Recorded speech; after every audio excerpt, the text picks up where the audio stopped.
esta tarde vengo hace tiempo pensando, porque todos los cristianos del mundo, independientemente de la iglesia o a la denominación a la que pertenezcan, todos los cristianos del mundo oran, ¿sí o no? Todos oran, unos más, otros menos, mejor o peor, pero todos los cristianos de todas las iglesias del mundo oran. Algunos, para ellos la oración es solamente pedir, pedir y pedir. Y si no tienen nada que pedir o si no tienen un problema, no oran, porque para ellos solamente la oración es pedir. Otros han descubierto que la oración no solamente sirve para pedir, sino también para dar gracias, para alabar a Dios, para tener comunión con nuestro Dios. Y hay centenares de versículos que nos hablan acerca de la importancia de la oración. Y yo algo que les pediría que hicieran, no sé cuántos se van a animar a hacer esto, pero los que tienen tiempo libre o los que les interesa el tema, ¿por qué no buscan en la Biblia oraciones? Oraciones de hombres, oraciones de mujeres, oraciones que se hicieron en momentos puntuales y que se obtuvo un resultado tremendo. Hay oraciones preciosas, preciosas. Por ejemplo, la oración de Daniel en Babilonia, una oración espectacular. La oración, por ejemplo, que elevó el pueblo de Dios en momentos de urgencia nacional en los tiempos de la reina Esther. La oración que se elevó cuando Pedro estaba en la cárcel, ¿verdad? El día anterior habían matado a uno de los pastores de la iglesia, Santiago. La oración de Esdras, de Nehemías, oraciones realmente tremendas, de las cuales se puede aprender mucho también para orar cada vez con más efectividad. Y el Señor Jesucristo en el Sermón del Monte le dio una importancia tremenda a la oración, hasta el punto que Él nos enseñó una especie de oración modelo, que es el famoso Padre Nuestro, sobre la que podemos edificar nuestras oraciones personales, ¿verdad? ¿Qué decir de los salmos? Los salmos son muchas veces oraciones cantadas o simplemente oraciones que se elevaban en momentos de angustia, de desesperación, de persecución, de terror, de enfermedad. Y hay un versículo que dice que la oración eficaz del justo puede mucho. Recuerden esa palabra, eficaz. Algunos citan el versículo, pero se olvidan de esta palabra, que es la clave. Porque el texto no dice que la oración del justo puede mucho. El texto dice, si lo queremos citar como dice la palabra, la oración eficaz del justo puede mucho. Luego nos da a entender la Escritura que hay oraciones que no salen del techo. Oraciones que no son eficaces, porque no reúnen las condiciones, no tienen los ingredientes bíblicos para que sea una oración efectiva y poderosa y que obtenga resultados. Porque no solamente nos alegra saber que nuestro Dios, cuando oramos, nos escucha, nos oye, sino que además nuestro Dios también responde a la oración que hemos hecho. Y esta es la confianza que tenemos en Él, que si pedimos alguna cosa conforme a su voluntad, Él nos oye. Y si nos oye, sabemos que tenemos las peticiones que le hayamos hecho, ¿verdad? También dice la Biblia, y ustedes conocen esa palabra que dice, no reciben porque piden mal. Luego hay una forma de pedir, pero mal. Y entonces, como es una forma de pedir incorrecta, no recibe respuesta, no recibe resultados. Lo bueno de la oración es que se puede hacer en cualquier lugar, a cualquier hora y en cualquier postura. Por ejemplo, es curioso notar que cuando fue derramado el Espíritu Santo en el día de Pentecostés, Hechos capítulo 2, estaban orando juntos, sentados. Curioso, ¿verdad? Uno se imagina que estarían seguramente de rodillas o tal vez de pie. No, dice, estaban sentados. Luego vemos que se puede orar sentado. Y se puede orar de pie. Y se puede orar postrado en una cama. Y se puede orar en cualquier postura. Y Dios escucha la oración de la persona que lo hace. Y no tiene uno que ir a un sitio en particular para que Dios escuche y responda a tu oración, sino que puedes orar en tu coche, en el hospital, en la cárcel, en la iglesia, en tu casa, cuando vas a trabajar, caminando por la calle, mientras cocinas. La oración se puede hacer de cualquier postura y en cualquier lugar y a cualquier hora. Puedes orar de día, de tarde, de noche, de madrugada, cuando quieras, con voz alta o con voz baja, ¿verdad? La oración es algo realmente increíble. Dios la ha puesto tan fácil, tan accesible para sus hijos, que no hay excusa para no orar cuando queramos y donde queramos y en la postura que estemos. Amén. Imagínate que el Señor dijera: solamente voy a oírles si van a tal sitio y se ponen de esta manera a tal hora. Pero gracias al Señor no hay barreras para la oración. El Señor la ha puesto accesible para todos sus hijos cuando ellos quieran. Vamos a ver 3 ejemplos de oración en los cuales llevo pensando hace días y hoy me he decidido a compartir este mensaje. Vamos a ver una oración que se elevó en el Antiguo Testamento, en Primera de Reyes capítulo 18, por parte de un grupo grande de hombres que eran servidores de un ídolo llamado Baal. La palabra Baal en el Antiguo Testamento en hebreo significa Señor. Baal significa Señor. Baalí es mi Señor. Es decir, que se le puede llamar a Dios Baal, no, porque la palabra para Señor, para nuestro Dios es Adonai, Adonai. Pero la palabra Baal también significa Señor y es la palabra que Sara utilizaba para dirigirse a su marido. Dice la Biblia que ella llamaba a su marido Señor. ¿Cómo lo llamaba? Baalí, mi Señor. Pero no utilizaba Adonai, porque ese es el nombre que se utiliza únicamente para nuestro Dios. Y estos hombres oraban y hacían una serie de cosas que aparentemente eran muy llamativas, pero no eran oraciones eficaces. No obtuvieron resultado. Es más, hicieron el ridículo, pero ni aún así reconocieron que se estaban equivocando en su forma de orar y a quién dirigían sus oraciones. Primera de Reyes capítulo 18, encontramos a Elías en una cordillera montañosa al norte de Israel, cerca de la costa, llamada la cordillera o el Monte Carmelo, donde hoy en día hay un mirador muy bonito al cual me gusta llevar a los hermanos cuando van a visitar a Israel, porque desde una azotea hay una panorámica espectacular. Yo creo que es una de las visiones más hermosas del mundo. Es el Valle de Meguido, donde se va a llevar a cabo la famosa batalla de Armagedón. Y es una visión tremenda, porque desde esa azotea puedes explicar casi 3/4 partes de la Biblia. Allí dices: mira, allí se produjo la muerte de Saúl y de sus hijos por mano de los filisteos. En aquel monte fue la transfiguración del Señor Jesucristo cuando se apareció Moisés y Elías. Mira, ¿ves allí? Allí fue donde peleó Débora, Barak, Sísara en la batalla, ¿verdad? Mira, ¿ves aquello? Aquel es el famoso monte Hermón, allá a lo lejos, que menciona el Salmo 133. Y puedes explicar muchas cosas de la Biblia. Y por supuesto cosas que van a ocurrir en el libro del Apocalipsis, según se nos relata. Y en ese monte, Elías convocó a todo el liderazgo del culto falso a Baal. Y oraban de tal manera que sorprende mucho lo que ellos hacían. Vamos a leer a partir del versículo 26. Primera de Reyes 18, 26. Ellos tomaron el buey que les fue dado y lo prepararon. E invocaron el nombre de Baal desde la mañana hasta el mediodía, diciendo: Baal, respóndenos. Pero no había voz ni quien respondiese. Entre tanto, ellos andaban saltando cerca del altar que habían hecho. Todos conocemos la historia.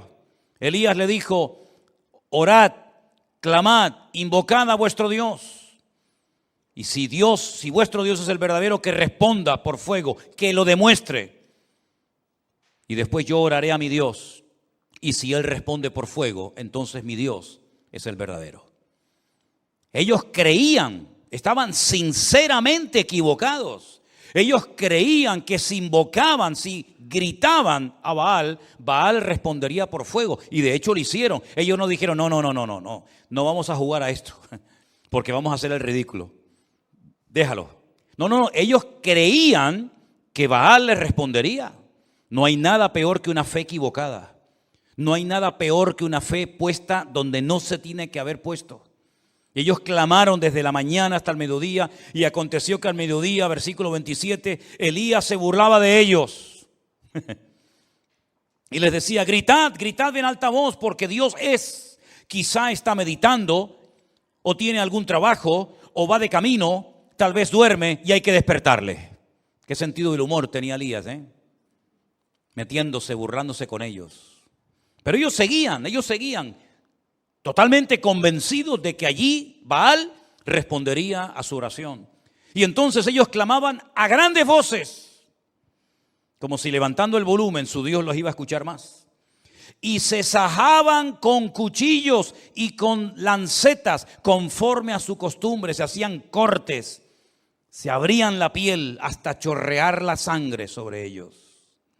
Bueno, vamos a añadirle, a las danzas, vamos a añadirle gritos, vamos a añadirle sangre, a ver si de esa manera sacudimos el trono de Baal y responde. Pasó el mediodía y ellos siguieron gritando frenéticamente hasta la hora de ofrecerse el sacrificio, pero no hubo ninguna voz, ni quien respondiese, ni escuchase. ¿Qué les parece? Ellos estaban totalmente convencidos de que sus gritos, todo lo que hacían, iba a demostrar que el verdadero Dios en Israel era Baal. Pero se equivocaron rotundamente, hicieron el ridículo. Y ese día en aquella cordillera, cuando el Señor respondió a la breve oración, sencilla y corta oración de Elías, que se tarda muy poco en hacerla, Elías aprovechó la oportunidad, la ocasión, para demostrarle al pueblo de Israel que el verdadero Dios era el Dios de Abraham, de Isaac y de Jacob. Y los degolló, a todos los degolló en aquel monte. Tremendo, ¿verdad? Dios respondió a la oración de su pueblo. Tenemos una oración muy breve, más que una oración, es como casi una especie de acción de gracias. Y es la que encontramos en el Evangelio de Juan capítulo 11. Cuando Jesús llega a la casa de Marta y de María y se las encuentra destrozadas porque su hermano Lázaro, el único hombre de la casa, ha muerto. Y el presente y el futuro de Marta y de María es terrible. Y no solamente porque tienen miedo, digamos, a su vida económica, sino que además, el Señor les ha fallado según ellas pensaban. Porque lo mandaron a llamar hacía días y no apareció. Ellas que se habían portado tan bien, que habían agasajado tan bien al maestro, que habían abierto su casa para que él comiera con sus discípulos y con toda la gente que siempre venía detrás del Señor. Y el único favor que le piden resulta que no se lo concede. Y cuando el Señor llega tarde desde el punto de vista de estas hermanas, le dicen: si hubieras estado aquí, nuestro hermano no habría muerto.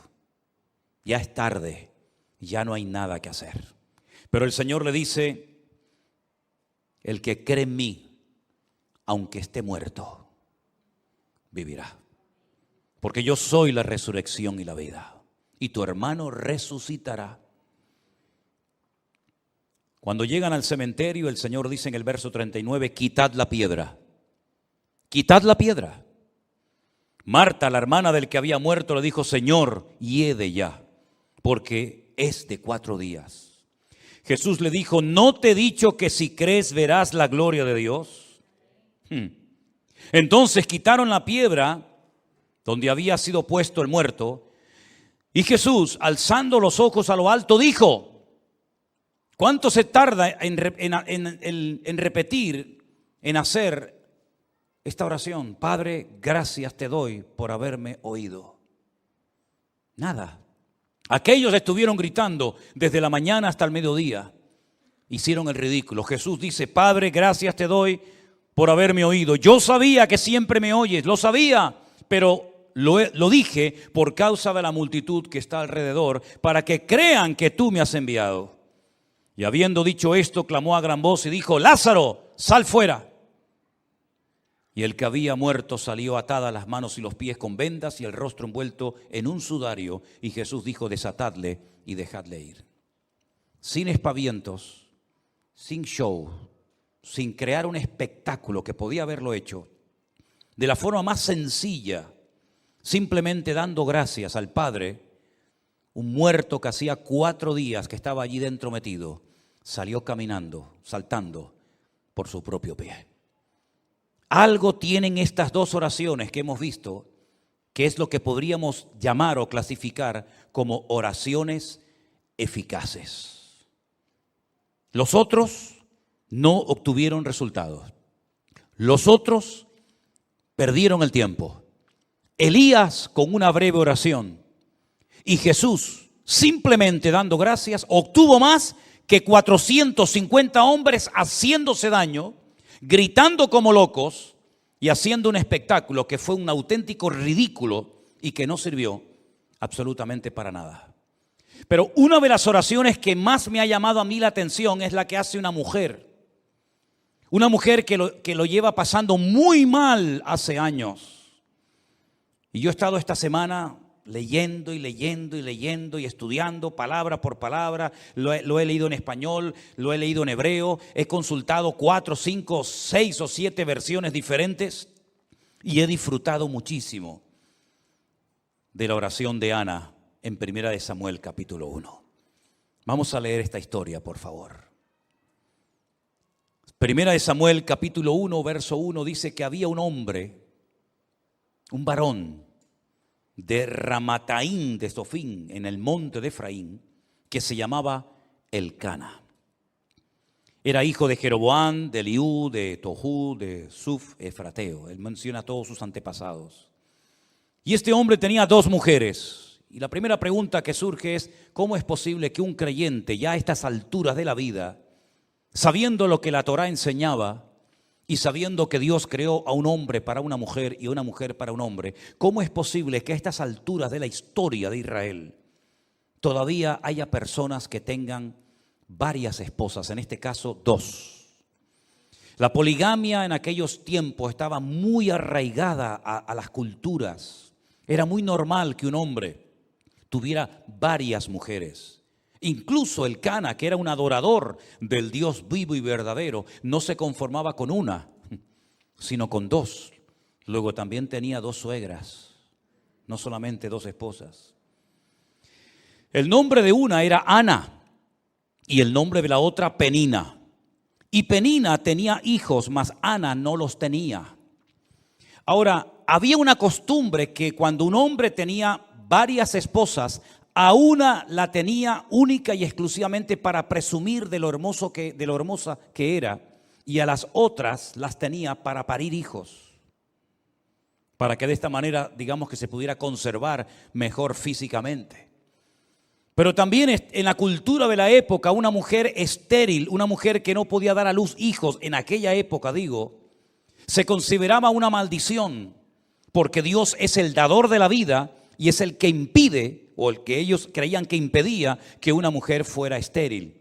Pero Ana, como buena creyente que era, sabía que en el pasado mujeres estériles como ella habían sido sanadas milagrosamente por el poder de Dios. Y la primera mujer que seguramente Ana tenía en su mente era la matriarca Sara, la esposa del patriarca Abraham, que siendo estéril y de avanzada edad, el Señor la visitó y tuvo a un hijo llamado Risa o Isaac. Y no solamente ella pensaba en Sara, sino después pensaba seguramente también en la esposa con la que se casó Isaac, que por cierto también fue estéril, Rebeca. Pero el Señor, dice la Biblia, que la sanó cuando su marido oró por ella. Y después quedó embarazada de 2 hijos, gemelos, Jacob y Esaú. Y curiosamente, la tercera generación, Raquel, también es una mujer estéril, pero era la mujer que Jacob amaba con toda su alma y con todo su corazón. Y Dios la sanó y tuvo 2 hijos de ella, José y Benjamín, y murió en el parto de uno de ellos. Así que ella sabía perfectamente que si Dios quería, la podía sanar, como sanó a estas 3 mujeres y como sanó a la madre de Sansón y probablemente a alguna otra mujer que ni siquiera menciona en la Biblia. Ahora, lo interesante de la historia es que todos los años, versículo 3, aquel varón, es decir, Elcana, subía de su ciudad para adorar y ofrecer sacrificios al Señor de los ejércitos en Shilo. En aquel tiempo el tabernáculo estaba en aquel lugar llamado Shilo, donde estuvo muchísimos años. Y allí había los hijos de Elí, que era el sacerdote de la época, hijos que se llamaban Ofni y Fines, o Pinjas, como se dice en hebreo, que eran sacerdotes de Dios. Cuando llegaba el día en el que Elcana ofrecía el sacrificio, le daba a Penina su mujer y a todos sus hijos y a todas sus hijas, a cada uno su parte. Pero a Ana, aunque Jehová no le había dado, a Ana le daba una parte escogida porque amaba a Ana, aunque el Señor no le había concebido tener hijos. Y su rival, Penina, escuchen, la irritaba, la enojaba y la entristecía, porque el Señor no le había concedido tener hijos. Todos los años la misma historia. Todos los años, cada vez que se trasladaban de su ciudad a Shilo para adorar al Señor y presentar los sacrificios correspondientes, porque todavía no existía el templo de Jerusalén, todos los años la misma historia. La otra se reía, enfadaba, se burlaba, pinchaba, irritaba a Ana. Todos los años la misma canción. ¿Cuántos años estuvo así? No lo sabemos. Pero dice que lo hacía cada año cuando subían a la casa de Dios, la irritaba así, por lo cual Ana lloraba y no comía. Alguien diría hoy en día que estaba en depresión. Todo el día llorando y sin ganas de comer, depresión seguro. Y ahora resulta que el cabeza del hogar, el responsable de la vida de ese hogar, su marido, Elcana, le hace varias preguntas a su esposa. La primera, ¿por qué lloras? ¿Por qué no comes? ¿Y por qué está afligido tu corazón? No se entera de nada. ¿Tú no sabes por qué llora tu mujer? ¿Tú no sabes por qué está sin ganas de comer? ¿Tú no sabes por qué lo pasa mal? Como si fuera algo imposible de conocer. Si es un secreto a voces. Tu mujer lo está pasando mal y tú no haces nada para ayudarla. Tú no oras por ella. Dice la Biblia que Isaac oró por su mujer y Dios la sanó. Pero Elcana tiene un problemón en la familia, en el hogar, y no sabe cómo resolverlo. Y no hay nada peor que un hombre en una casa ciego y sordo espiritualmente hablando, que no sabe cómo resolver los problemas espirituales de su hogar, que no sabe cómo actuar como un hijo de Dios, y que lo único que sabe es ¿por qué? ¿Qué te pasa? ¿Por qué estás todo el día llorando? ¿Por qué no quieres comer? Dice, ¿por qué está afligido tu corazón? ¿No soy yo mejor que 10 hijos? Pues no, sinceramente no. Tú no eres mejor que 10 hijos. Todos los años la misma situación. Una mujer creyente que lo está pasando mal, que tiene un marido que es un 0 a la izquierda, que no se entera de nada y que encima venga a preguntar y venga a preguntar y venga a preguntar, pero no hace absolutamente nada para cambiar la situación. Pero el verso 9, algo pasó en la vida de esta mujer que lo cambió todo. Dice, se levantó Ana. Dijo, basta, ya no aguanto más. Voy a salir de mi círculo vicioso, de lloriqueo, de lamento, de enfado, de desánimo. Y dijo, basta, me levanto y voy a hacer lo que tengo que hacer hace muchos años. Se levantó, Después que hubo comido y bebido en Silo, y mientras el sacerdote Elí estaba sentado en una silla junto a un pilar del templo del Señor, ella con amargura de alma oró al Señor y lloró abundantemente. ¿Cuántos dicen amén? Está mal, lo está pasando mal, pero ha dicho basta. ¿No dice la Biblia, ya es hora de levantarnos del sueño? ¿Sí o no? Levántate tú que duermes y te alumbrará Cristo. Todos los años lo mismo, la otra pinchándote, burlándose de ti, riéndose de ti, haciéndote la burla, pasándolo mal. Y cuando llegas a tu casa, después de haber llorado, después de no haber comido, tienes que esperar otra vez la misma canción el próximo año. ¿Y cuántos creyentes, por no rebelarse contra su actitud o contra su situación o su círculo vicioso, llevan años arrastrando una pena, una atadura espiritual, o llámalo como quieras,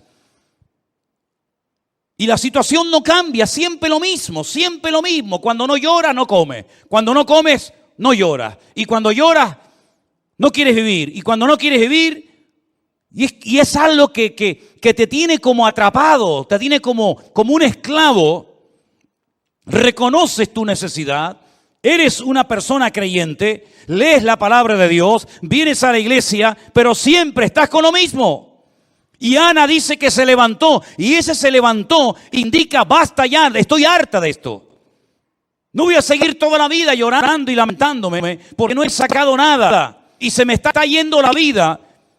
Y lo que yo quiero es que Dios tenga misericordia de mí y me ayude, porque con mi marido no se puede contar para nada. Y con el sacerdote Elí, menos todavía. Aquí el único que me puede ayudar y levantarme y cambiar la vida es mi Dios. Y a Él voy a clamar, y a Él voy a orar, y voy a deshogarme delante del Señor. Y si Dios no me responde, pues por lo menos lo intenté. La historia sigue diciéndonos que hizo un voto. Hizo un voto, una promesa.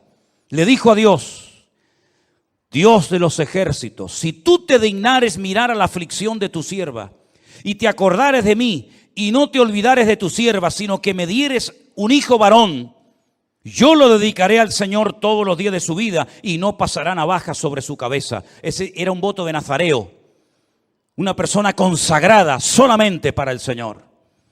Mientras ella oraba largamente delante del Señor, Elí la estaba observando y veía que se le movía la boca. Pero Ana hablaba en su corazón. Solamente se movían sus labios y su voz no se oía. Y Elí la tuvo por ebria. Tiene menos discernimiento que un mosquito este hombre. Si el marido era un inútil con el cual no se podía contar para nada, con Elí menos todavía. Porque supuestamente este es el hombre de Dios. Supuestamente este es el sacerdote. Supuestamente este es el varón de Dios que está ahí para ayudar a la gente. Peor todavía. Piensa que está ebria, piensa que está borracha. No grita frenéticamente como aquellos en el Monte Carmelo. No está haciendo allí un show y un espectáculo que no sirvió para nada, sino que está orando una oración poderosa, pero que nadie oyó. Porque dice que movía su boca, pero donde ella hablaba era con su corazón delante del Señor. Luego aquí hay un secreto, que no hay que pegar voces para que Dios te oiga. Porque Dios no está sordo. A los sordos hay que hablarle fuerte, porque si no los pobrecitos no te oyen. Pero a nuestro Dios no le grites, porque a Dios no se le grita. A Dios se le habla con respeto. Y Dios escucha la oración, aunque apenas se oiga. Y aunque a esta pobre mujer la tengan por ebria. Entonces ella le dijo, versículo 14, entonces le dijo Elí, ¿hasta cuándo estarás ebria? Digiere tu vino. Y Ana le respondió diciendo, no, Señor mío, yo no soy una mujer, yo soy una mujer atribulada de espíritu. Fíjate en la condición que está orando, está amargada, está atribulada, está hecha polvo, está depresiva, está amargada, está mal, pero ora. Que nada te impida orar al Señor, que tu pena, tu tragedia, tu dolor, tu herida, que no te impidan elevar tu oración a Dios. Porque desde la angustia invoqué al Eterno y el Eterno me respondió, dice la Biblia. Aleluya. Dice, no he bebido vino ni sidra, sino que he derramado mi alma delante del Señor. ¿Cuántos dicen amén? Gloria a Dios. Ahí está la clave. Ahí está el secreto. Derramó su alma delante del Señor. No tengas a tu sierva por una mujer impía, porque por la multitud de mis congojas y de mi aflicción he hablado hasta ahora. Ahora, a mí me llamó la atención el término que ella utiliza. Miren que he leído versiones, y en ninguna versión, por lo menos en español, dice o se traduce lo que dice en el texto hebreo. Aquí dice: no tengas a tu sierva por una mujer impía. En otras versiones he leído por mujer mala, en otras versiones mujer pecadora, en otras mujer perversa, pero en ninguna se ha traducido lo que dice en el texto original, que dice: no tengas a tu sierva por una bat Belial. La palabra bat en hebreo significa hija, y Belial es un nombre que recibe Satanás en la Biblia. ¿Dónde lo encontramos en el Nuevo Testamento? No os unáis en yugo desigual, porque ¿qué comunión tiene la luz con las tinieblas? ¿O qué comunión tiene Cristo con Belial, con Satanás? Ella está diciendo: yo no soy una hija de Satanás. Aquí lo han traducido por mujer impía, pero realmente dice: yo no soy una hija de Satanás. Y entonces él le responde: ve en paz, y el Dios de Israel te otorgue la petición que has hecho. Aquí hay algo muy interesante que tengo que parar un momentito para explicarlo. Ella dice: yo no soy una bat Belial, yo no soy una hija de Satanás. Pero pasa en la página y en el capítulo 3, capítulo 2, versículo 12, 2, versículo 12, los hijos de Elí eran hombres impíos. Benei Belial. Tus hijos sí que son hijos de Satanás, pero yo no soy una hija de Satanás. Aquí le manda un mensaje subliminal al sacerdote diciendo: tú a mí me confundes, tú a mí me tomas por una hija de Satanás. Los hijos de Satanás son tus hijos, que lo dice aquí en el capítulo 2, versículo 12. Los hijos de Elí eran hijos de Satanás y no tenían conocimiento del Señor. Me impactó mucho, por lo menos a mí, mientras estudiaba y preparaba este mensaje para el día de hoy. En el peor momento de la historia de Israel, cuando hay una corrupción moral y espiritual sin precedentes, esta mujer se pone en pie y dice: basta. Cuando el sacerdocio es un desastre, incluso dice la Biblia que había en aquella época, en aquella generación, falta de conocimiento del Señor y escaseaba la palabra, dice otro texto. En aquel tiempo de bancarrota espiritual, de crisis nacional, se levanta esta mujer y dice: basta, y se pone a orar y clama delante de Dios y cambia el rumbo de la historia de su país. Porque algo que Dios ha hecho a lo largo de la historia es, en el peor momento político, económico y espiritual de un pueblo, es cuando Dios levanta a un Salvador, a alguien, para que marque una diferencia y le indique al pueblo de Dios por dónde tiene que ir y por dónde no tiene que ir. Lo hizo en Egipto. Dios levantó un preso, a un esclavo llamado José, un hombre que ni sus hermanos carnales querían, de hecho lo querían matar, y milagrosamente fue protegido por el Señor en el peor momento de la historia, cuando no hay esperanza, cuando hay sequía, cuando hay miseria, cuando hay hambre, cuando no hay posibilidad alguna. Dios levanta en medio de la crisis mundial a un hombre llamado José, que gracias a él millones de personas en aquella época salvaron su vida de la muerte. En el peor momento, cuando Jerusalén estaba siendo sitiada por las tropas enemigas del rey Nabucodonosor, cuando los reyes eran corruptos, cuando el templo era una cueva de ladrones, cuando no había palabra de Dios, cuando había falsas profecías, cuando había manipulación de la palabra, cuando venían y enseñaban palabra que no era inspirada por Dios, creando una falsa expectativa en el pueblo, Dios levantó a un profeta llamado Jeremías que le dijo al pueblo durante 40 largos años lo que tenían que hacer y lo que no tenían que hacer. Dios levantó un hombre de Dios tremendo en medio de la peor corrupción moral y espiritual y en medio de la peor tragedia que jamás había vivido Israel hasta entonces, como fue la destrucción del templo de Jerusalén, siendo llevados cautivos a Babilonia. Allí Dios levanta a un hombre llamado Daniel que le dice al pueblo lo que tienen que hacer y lo que no tienen que hacer. Cuando el peor imperio de toda la historia de la humanidad, un imperio corrupto, sin piedad, sin misericordia, que mataba a la gente por cualquier cosa, el imperio romano, cuando el pueblo de Israel estaba con la soga al cuello, oprimido, pagando tributos que era imposible poder pagarlos, Dios levantó un Salvador que fue nuestro Señor Jesucristo en medio de la peor crisis histórica y política y espiritual de la historia de la humanidad. Y por eso el anticristo, imitando lo que Dios ha hecho, en el peor momento de la historia de las naciones, cuando todo esté destrozado, sin esperanza, sin solución, cuando el dinero no valga nada, cuando una barra de pan costará el sueldo de todo un día de trabajo, es cuando se levantará el famoso anticristo para ofrecerle al mundo paz y seguridad. ¿Qué te parece?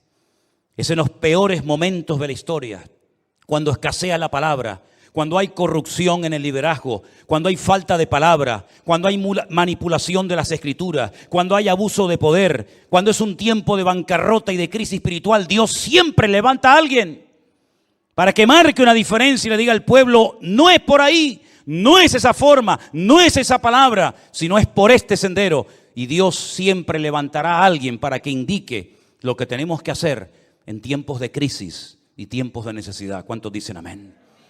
Gloria a Dios por Ana, que se levantó y dijo, basta.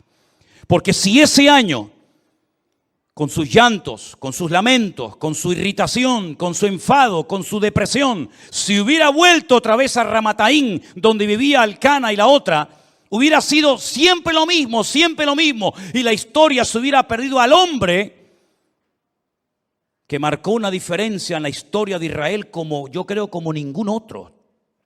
Porque es verdad que Samuel no hizo los grandes milagros de aquellos profetas como Elías y Eliseo. Nunca hizo flotar hachas que se habían hundido en el río y las hacía flotar como si fueran corcho. Nunca resucitó muertos ni limpió leprosos, como por ejemplo en el río Jordán fue sanado de la lepra de Naamán. Nunca hizo milagros espectaculares, pero Samuel entendió el corazón de Dios como nadie. Fue ese eslabón entre los jueces que ya no servían y entre esa futura monarquía que iba a llevar al país a una profunda depresión y a una crisis sin precedentes. Fue un hombre que marcó una diferencia y que siempre tuvo palabra de Dios específica para los hombres que querían agradar al Señor en aquella época. Fue el que preparó a muchos profetas que luego ayudaron a los reyes, ¿verdad?, como consejeros en el palacio, aquella escuela de profetas que estaba, por ejemplo, en Jericó. La historia se hubiera perdido a un gran varón de Dios si aquella mujer no hubiera dicho, basta, basta del llanto, basta de lamento, basta, no dependas de ningún hombre, no dependas de nada ni de nadie, depende solamente de Dios, hermano y hermana. Mientras dependas de alguien, eres esclavo de ese alguien. Pablo dijo, o mejor dicho, el Señor dijo a través de la pluma de Pablo, cuando alguien es vencido por alguien, se hace esclavo de ese alguien. Y no te olvides nunca que el que paga, manda. Y a nosotros quien nos paga y quien nos sustenta, es el Señor es mi pastor y nada me faltará. Le dije a los pastores en Milán, si ustedes tienen miedo a hablar claramente la palabra de Dios en vuestros púlpitos, por miedo a que se marche la gente y perdáis vuestro sueldo, vosotros no servís para estar en el ministerio. A este nivel de mensaje les estuve predicando a los pastores el otro día. No sé si alguna vez me volverán a invitar, pero me da exactamente igual. mientras dependamos de algo o de alguien, cuando ese algo o alguien nos falle, nuestra vida será un desastre. ¿Cuántos años dependió Ana de Elcana? Le solucionó los problemas reales Elcana a su mujer Ana. Lo único que le daba era, bueno, de vez en cuando le tiraba un hueso, ¿no? Dice que de vez en cuando le daba una parte escogida. Toma, Ana, para que te conformes, un poquito ahí de comida. Pero el problema real nunca supo solucionarlo, porque un hombre que no es de Dios no puede ser tu guía y tu sustentador y la persona que te cubra espiritualmente hablando. Elcana era un religioso que iba todos los años a Shilo a adorar a Dios, pero nunca supo solucionar el problema que tenía en su casa, que era una mujer deprimida. ¿Y por qué no supo solucionarlo? Porque las personas que no tienen una íntima comunión con Dios son ciegos, son torpes y no saben cómo resolver algo porque no tienen las herramientas espirituales para poder solucionarlo. Ella dijo, yo no voy a depender de mi marido, yo no voy a depender del sacerdote Elí, ni de sus hijos que son un desastre. Yo voy a clamar a mi Dios. Y clamó de una forma tan diferente, clamó de una forma tan profunda que no tenía fuerzas ni para abrir la boca. Pero el Señor oyó su clamor y al año siguiente Ana tuvo un gran gigante de la fe llamado Shemuel, que significa aquel que oye o que fue oído por nuestro Dios. ¿Cuántos dicen amén? No sé cuál es tu necesidad, no sé cómo es la situación espiritual de tu hogar, pero lo que sí sé es que el Dios que oyó el clamor de Ana es nuestro Dios. Y cuando estés en crisis, cuando estés en necesidad y en angustia, hagamos lo que nos dijo el Señor Jesucristo. Entra en tu aposento, cierra la puerta y tu Padre que te ve en lo secreto te recompensará en público. Eso fue lo que hizo Ana. El marido hacía todo para que la gente lo viera. El cordero, la cabra, el buey, el sacrificio, siempre era todo a la vista de los demás. Pero esta mujer descubrió el secreto de estar en intimidad con Dios, en la privacidad con Dios. Nadie oyó su oración. Es más, aquel que tenía que apoyarla espiritualmente hablando, la tuvo por ebria. Y le tiene que dar una explicación ella al sacerdote, en vez del sacerdote ministrarle a ella. Pero es que así era aquella época. Falta de conocimiento. Un niño, el de ella, Samuel de pequeño, oía mejor la voz de Dios que el mismo sacerdote, que estaba ya tan cansado y estaba tan desgastado por fuera y por dentro, que ya estaba sordo a la voz de Dios. Estamos viviendo en una época de crisis moral, espiritual, de abusos o de abuso de poder. Pero queridos hermanos, en medio de esta tormenta en la cual estamos viviendo, Dios quiere levantar a su iglesia. Dios quiere levantar a su pueblo para que este mundo sepa que hay esperanza cuando clamamos con toda nuestra alma y con todo nuestro corazón a nuestro Dios. Si ustedes observan y analizan la historia de la iglesia en su conjunto, en las últimas décadas, los últimos 30 o 40 años, prácticamente hoy en día, de aquellos grandes evangelistas, de aquellos grandes y famosas estrellas del evangelio, no queda en pie ni uno. Y es que estamos viviendo en una época en la que Dios a quien quiere levantar es a su iglesia. Y que su iglesia a su vez levante su nombre ante la presencia del Señor. Ese es el objetivo que tiene que tener el Señor con nosotros. Encontrar Anas, encontrar hombres y mujeres que sepan clamar. Y ya les he dicho que para clamar a Dios no hace falta hacer show, ni espectáculo, ni levantar la voz a grito como si Dios fuera sordo, sino simplemente, como dice aquí, estoy derramando mi alma delante del Señor. Estoy desahogándome en la presencia de mi Dios. Y aunque tú no me entiendas, aunque mi marido no me haga caso, aunque tú te rías de mí, aunque creas que estoy borracha, aunque la otra se meta conmigo, me da igual. Ella salió de su círculo vicioso y puso su mirada única y exclusivamente en Dios. Y dice la Biblia: si habéis resucitado con Cristo, poned la mira en las cosas de arriba, no en las de la tierra, porque allí es donde está la respuesta a todas nuestras necesidades y peticiones en el nombre del Señor. ¿Cuántos dicen amén? Cierra tus ojos en esta noche ahí donde estás, mi querido hermano. Es tiempo de levantarnos y actuar. Es tiempo de rebelarnos en contra de toda opresión diabólica. Es tiempo de cambios. Es tiempo de que la iglesia se levante como el gigante de Dios en la tierra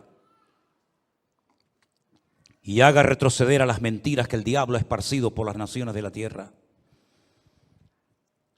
Es tiempo de que le permitamos al Señor a través de nuestras oraciones resolver los problemas y las dificultades del mundo. Porque la iglesia ha sido llamada para ser sal y para ser luz. Y cuando la sal se desvanece y cuando la luz se apaga, el mundo va a la deriva, al caos, a la anarquía total y absoluta. Pero recuerda siempre que en los peores momentos de la historia Dios siempre tuvo ahí a un Abraham, a un Moisés, a un José, a un David. Recuerda siempre que en lo peor, Dios tenía un Noé a través del cual se salvó la humanidad. Y recuerda que en los últimos tiempos la maldad se va a multiplicar, el pecado va a ir como caballo desbocado, pero en medio de ese caos y de ese desorden, el Señor va a levantar a su pueblo, a su remanente, a los que se dejen tratar y cambiar por Dios. Pídele al Señor que te levante para su honra y su gloria. Pídele al Señor que en esta generación perversa y maligna en la cual nos ha tocado vivir, podamos, con la ayuda de nuestro Dios, marcar una diferencia. Cierra tus ojos ahí donde estás y vamos a orar a nuestro Dios. Aleluya.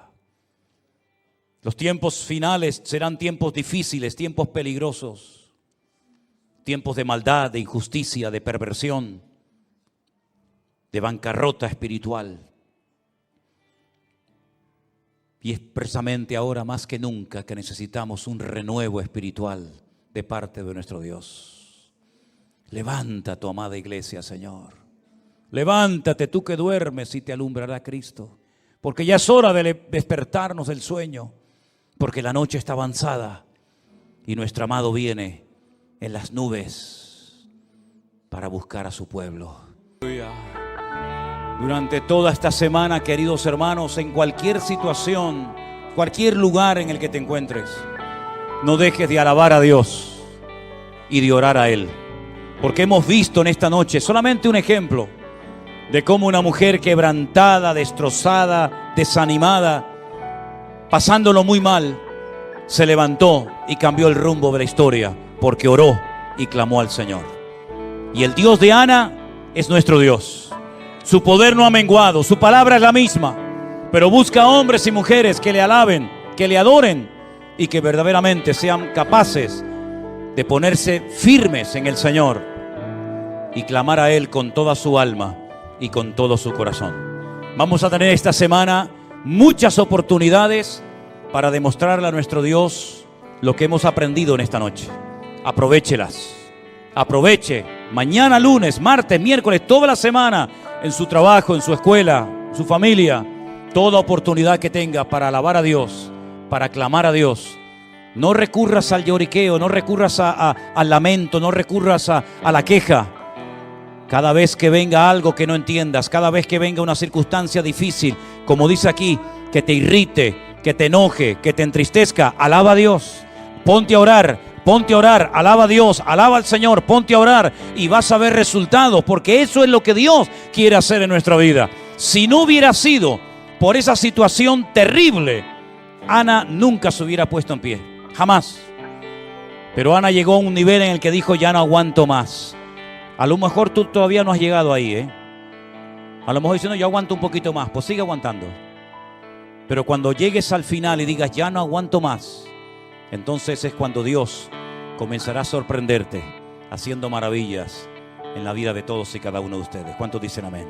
Gloria a Dios. Hoy sí queremos ya orar por Enrique y por Soraya, que se van ya esta semana para Estados Unidos. Yo quiero pedirles un segundito que suban adelante. Y quiero aprovechar también para pedirle a este hermanito de Perú con su mamá, que también suban adelante.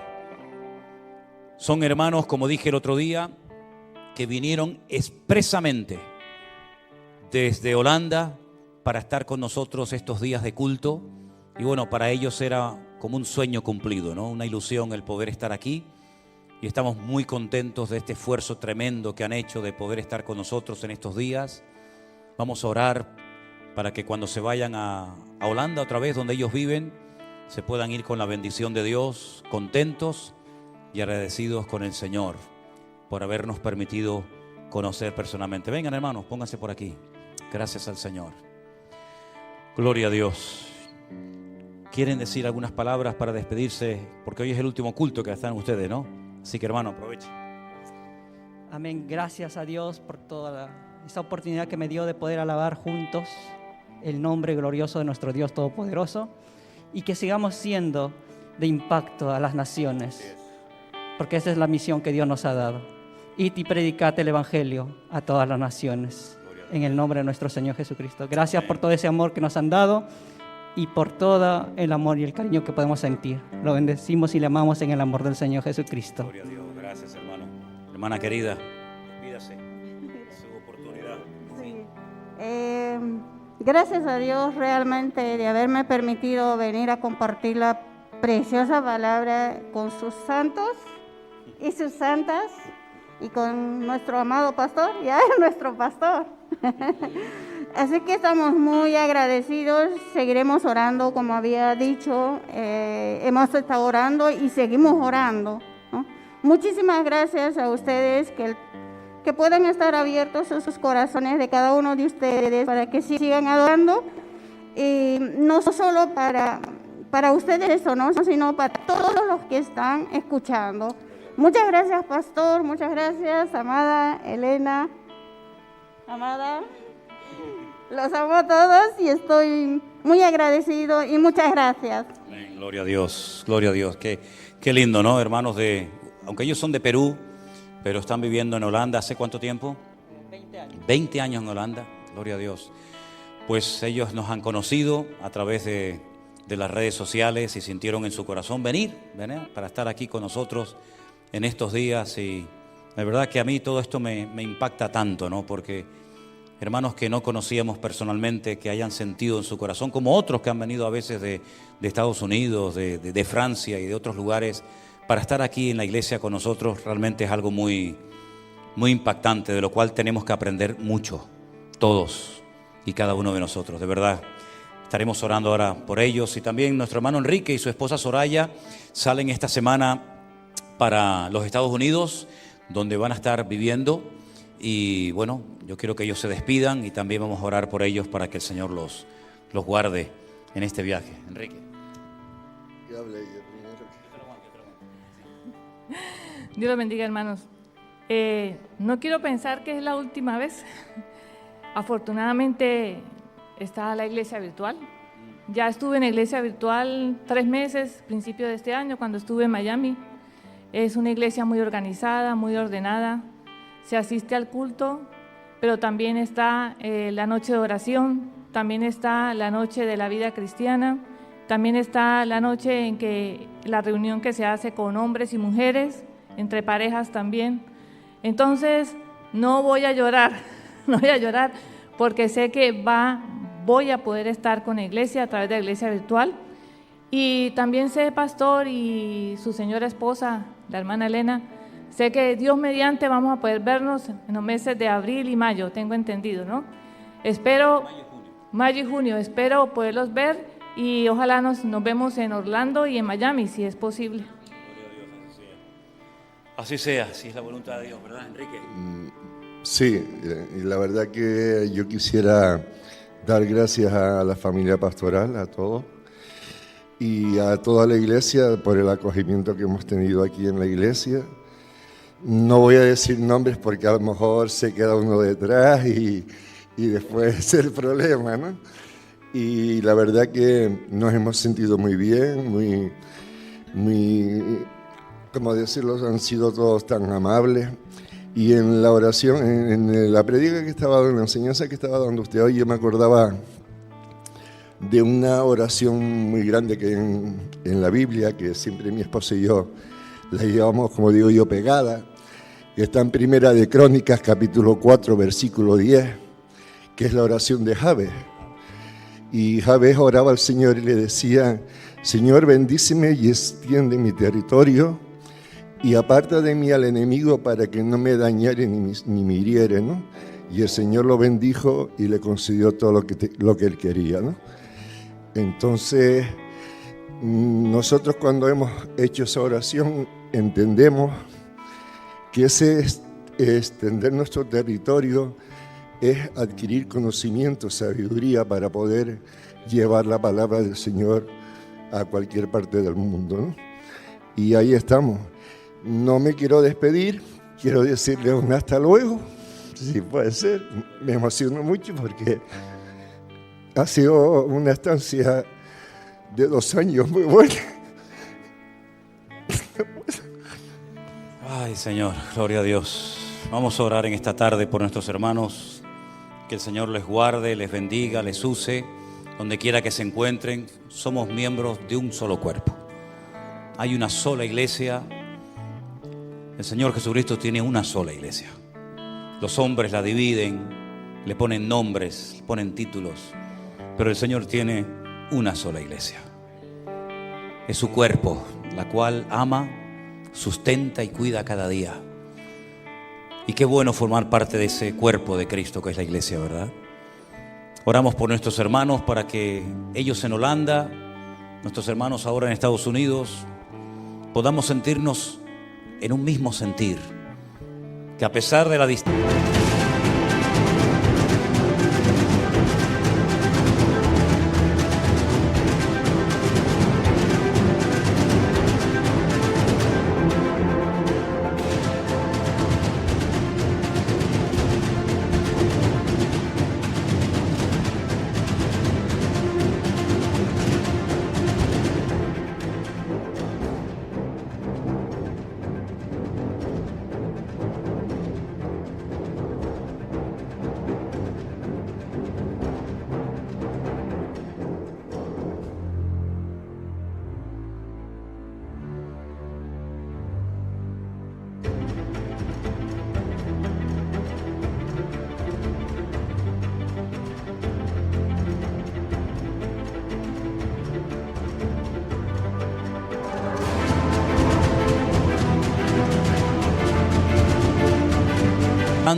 sepamos que somos uno, como la oración que el Señor hizo, que sean uno, como tú y yo, Padre, somos uno, perfectos en unidad, para que el mundo crea que tú me enviaste. Oramos, hermanos. Padre Celestial, te damos muchísimas gracias en esta noche por este privilegio que nos has dado de tener durante estos 2 años a nuestros hermanos Enrique y Soraya entre nosotros. Ahora pedimos que los guardes en esta nueva etapa de su vida, que tú los bendigas, que los protejas, que vayas delante de ellos abriendo camino y que tú, Señor, proveas todo lo necesario para que ellos puedan ubicarse en ese nuevo territorio donde te van a servir, te van a honrar. Y pido, Señor, que mantengamos el contacto y que la comunión contigo y con nosotros se mantenga intacta, Señor. Guárdalos, Señor, bendícelos en esta nueva etapa de sus vidas, con lo que se van a encontrar. Dale sabiduría, ve delante de ellos y allánales el camino y ensancha su territorio, Señor. Oh, gracias, Dios. También te pedimos por nuestros hermanos que han hecho un esfuerzo para estar estos pocos días entre nosotros. Este hermano con su madre, Señor, han venido de ese país donde llevan 20 años viviendo, pero donde nos han conocido a través de las redes sociales. Yo pido por ellos para que tú los guardes de regreso a sus hogares y puedan llevar, Señor, bendición, y puedan llevar tu palabra, y que tú los uses donde quiera que se encuentren. Y tú los has traído y tú los llevarás con tu bendición siempre, Dios mío. Bendecimos a estos hermanos, los encomendamos a ti para que tú los cuides y los sostengas siempre, protegidos, bendecidos, arropados por tu amor cada día, Señor. Gracias por sus vidas. A ti te daremos siempre la gloria y la honra por formar parte de tu gran familia, del cuerpo de Cristo que es tu amada iglesia. En el nombre bendito de Jesús. Amén y amén. Damos ese fuerte aplauso a nuestro Dios. Aleluya. Gloria a Dios. Y hermanos, aprovechen para despedirse de los hermanos que van a Estados Unidos, de los hermanos que se van a Holanda. Aprovechen para acercarse a ellos, para saludarlos y sigamos orando nosotros por ellos y ustedes por nosotros. Y juntos caminaremos y avanzaremos en la obra del Señor. Dios les bendiga a todos. Están despedidos en el nombre del Señor.